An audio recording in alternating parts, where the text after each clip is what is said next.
வணக்கம். ராம்நாத் கிச்சனில் இன்றைக்கி முருகனுக்குரிய பிரசாதத்தில் 5ஆம் முகத்துக்குடைய பிரசாதம் தான் பார்க்க போகிறோம். முதல்ல 5வது முகத்துக்கு பேர் என்னன்னா ஈசானம் அப்படின்னு பேர். அதுக்கு என்ன அர்த்தம்னா வெற்றி, தீமைகளை அழித்து வெற்றியை தருபவர் அப்படின்னு அர்த்தம். அந்த முகத்துக்குரிய சாதம் எலுமிச்சை சாதம் செஞ்சால் நல்லாயிருக்கும். வாங்க எப்படி செய்கிறதுன்னு பார்க்கலாம். ஒரு கடாய் காய வச்சுருக்கேன். நல்லெண்ணெய் ஊற்றி நல்லெண்ணெய் காஞ்சதுக்கப்புறம் கடுகு உளுந்து, கடலைப்பருப்பு, வெறும் உளுந்து கொஞ்சம் சேர்த்துட்டு வெடித்ததுக்கப்புறமா வரமிளகா, கருவேப்பிலை சேர்த்துருக்கேன். உரப்பு எந்த அளவு தேவையோ அந்த அளவுக்கு 2-3 பச்சை மிளகாய் எடுத்து கொரகரப்பாக அரைச்சிட்டு அந்த எண்ணெயில் சேர்த்துடலாம். ஒரு கலக்குனதுக்கப்புறமா கொஞ்சமாக இஞ்சி சேர்த்தும் அரைச்சிக்கலாம். நான் தனியாக அரைச்சிருக்கேன். இப்போ ஸ்டவ்வை ஆஃப் பண்ணிவிட்டு இஞ்சியை சேர்க்கணும். பெருங்காயம் சேர்த்துக்கிறேன். ஏன் ஸ்டவ்வை ஆஃப் பண்ணணுன்னா இஞ்சி கருகிருச்சுன்னா ஃப்ளேவரே மாறிடும்.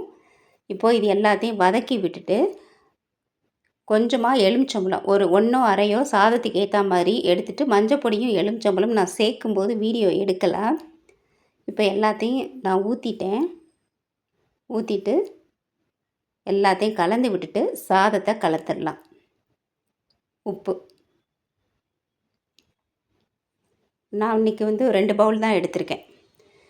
புழுங்கல் அரிசி, அதனால் கண்டிப்பாக நெய் சேர்க்கணும், மறந்துடக்கூடாது. பிரசாதம் அப்படின்னா கண்டிப்பாக நெய் சேர்க்கணும் புழுங்கல் அரிசிக்கு. ஏன்னா அது புழுங்கி ஏற்கனவே நெல்லாகி அவிச்சு திரும்பவும் வருது. இப்போ நம்ம 2வது தடவை வடிக்கும்போது 2வது தடவை வேக வைக்கிறோம் இல்லையா, அது தோஷம் போகணும். அதுக்காக நெய் கண்டிப்பாக சேர்க்கணும். சேர்த்துட்டு எல்லாத்தையும் ஒரு வதக்கி விட்டுடலாம். இறக்கும்போது கொஞ்சமாக கருவேப்பிலை, மல்லித்தலை தூவி இறக்கிற வேண்டிதான். அதே மாதிரி 6வது முகத்துக்கு பேர் என்னென்னா அதோ முகம் அப்படின்னு பேர். அதுக்குரிய பிரசாதம் சர்க்கரை பொங்கல்.